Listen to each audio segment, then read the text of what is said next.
To change your ringtone on Samsung Galaxy S24 Ultra, there are several ways that you can use.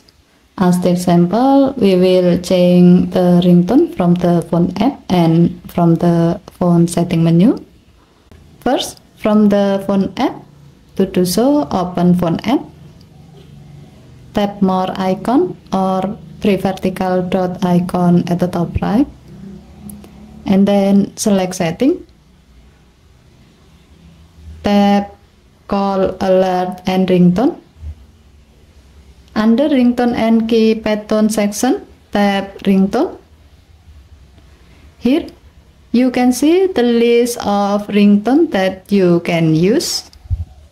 Select the desired ringtone you like to use.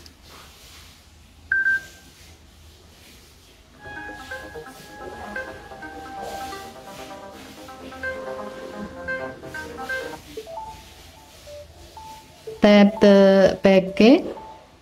Now your phone will play the selected ringtone when you have calls.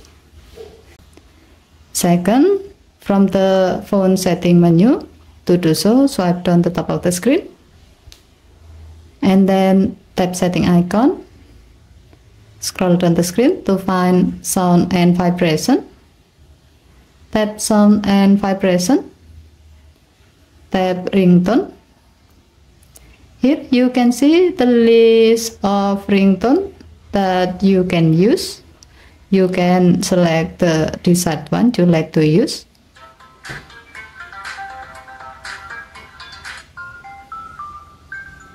Tap the back key. By doing this, your phone will play the selected ringtone when you have calls. Okay, thank you for watching. Please help to like and subscribe. Have a nice day.